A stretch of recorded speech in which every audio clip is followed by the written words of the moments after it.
നമസ്കാരം. സോഡിയാക് മീഡിയയിലേക്ക് എല്ലാ പ്രേക്ഷകർക്കും സ്വാഗതം. ഈ വർഷത്തെ ഉത്ര നക്ഷത്രക്കാരുടെ വിഷുഫലം എന്താണ് എന്നൊന്ന് പരിശോധിച്ചു നോക്കാം.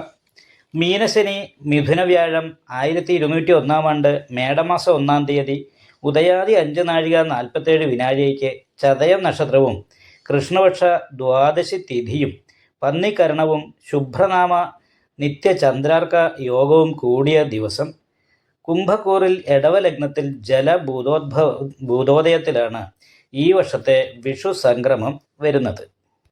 വളരെ നല്ല അനുകൂലമായിരിക്കുന്ന ഗുണഫലങ്ങൾ അനുഭവിക്കാൻ വിഷുഫലപ്രകാരം ഉത്തരനക്ഷത്രക്കാർക്ക് ഈ വർഷത്തിൽ യോഗം കാണുന്നുണ്ട്. എന്നാൽ പോലും ചെലവ് വളരെ വർദ്ധിക്കാനായിട്ട് സാധ്യതയുണ്ട്. അതായത് ആയവ്യയം ചിന്തിക്കുന്ന സമയത്ത് എത്രയാണോ വരുമാനമുള്ളത് അതിൻ്റെ ഇരട്ടിയോളം ചെലവ് വരാനും യോഗമുള്ള ഒരു വർഷമാണ്. അപ്പം അത് കാരണം കൊണ്ട് പരമാവധി ചെലവ് നിയന്ത്രിച്ച് മുന്നോട്ട് പോകാനായിട്ട് ഉത്തര നക്ഷത്രക്കാർ പ്രത്യേകമായിട്ട് ശ്രദ്ധിക്കണം. കാരണം എന്താ വെച്ചിട്ടുണ്ടെങ്കിൽ കൂറുകൾ വശാൽ നോക്കുന്ന സമയത്തും നക്ഷത്രവശാൽ നോക്കുന്ന സമയത്തും വരുമാനത്തിനേക്കാൾ കൂടുതൽ ചെലവ് വരാനുള്ള സാധ്യത ഉള്ള ഒരു വർഷമായിട്ടാണ് കാണുന്നത്. എന്നാൽ ശൂലശൽക്കങ്ങൾ ചിന്തിക്കുന്ന സമയത്ത് മധ്യശൽക്കമാണ്. അപ്പം മധ്യശൽക്കക്കാരെ സംബന്ധിച്ച് വളരെ നല്ല അനുകൂല ഗുണഫലമാണ്. സമ്പൽ സമൃദ്ധിക്ക് യോഗമുണ്ട്. നൂതന വസ്ത്രലാഭം, അതുപോലെ തന്നെ ഭക്ഷണം, മാനസികമായ സന്തോഷം കിട്ടുന്ന രീതിയിലുള്ള എല്ലാ അനുകൂലമായിരിക്കുന്ന ഗുണഫലങ്ങൾക്കും യോഗമുള്ള ഒരു വർഷമാണ്. അതേപോലെ തന്നെ സ്ഥാന ബഹുമാനാദികൾ കിട്ടാനായിട്ട് യോഗമുണ്ട്.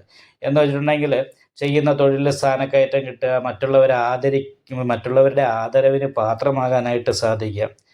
ഇങ്ങനെ മറ്റുള്ളവർ ബഹുമാനിക്കുന്ന പൊസിഷനിൽ നല്ല അഭിപ്രായം മറ്റുള്ളവർക്ക് പറയുന്നത് കേട്ടുകൊണ്ട് ജീവിക്കാനുള്ള യോഗം ഉത്തര നക്ഷത്രക്കാരെ സംബന്ധിച്ച് ഈ വർഷത്തിൽ വിഷുഫലപ്രകാരം കാണുന്നുണ്ട്. അതുകൂടാതെ കണ്ട് ജൂൺ മാസം മുതൽ സർവാഭിഷ സ്ഥാനത്ത് വ്യാഴം നിൽക്കുന്നത് കൊണ്ട് ദൈവാധീനം വർദ്ധിക്കുന്നത് കൊണ്ട് വളരെ കാലങ്ങളായി ആഗ്രഹിച്ചിരുന്ന പല കാര്യങ്ങളും പൂർത്തീകരിക്കാനായിട്ട് സാധിക്കുന്നതാണ്.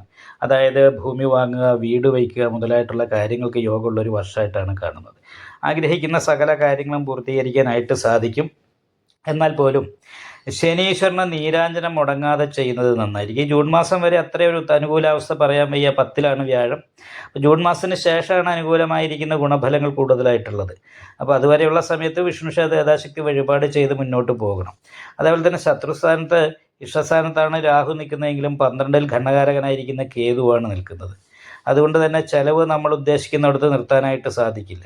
അപ്പം അതുകൊണ്ട് നാഗപൂജ, അതേപോലെ തന്നെ നവഗ്രഹ പൂജ ചെയ്യുന്ന ക്ഷേത്രത്തിൽ രാഹുപൂജ, കേതുപൂജ മുതലായിട്ടുള്ള വഴിപാടുകൾ, പ്രാർത്ഥന, ഇങ്ങനെയുള്ള കാര്യങ്ങളൊക്കെ ഉണ്ടെങ്കിൽ ഈ വിഷുഫലപ്രകാരം നല്ല ഗുണങ്ങൾ അനുഭവിക്കാൻ ഉത്തര നക്ഷത്രക്കാരെ സംബന്ധിച്ച് സാധിക്കുന്നതായിട്ട് കാണുന്നു. നിങ്ങൾക്ക് ഈ വീഡിയോ ഇഷ്ടപ്പെട്ടാൽ ലൈക്ക് ചെയ്യുക, നിങ്ങളുടെ അഭിപ്രായങ്ങൾ കമൻറ്റ് ചെയ്യാം.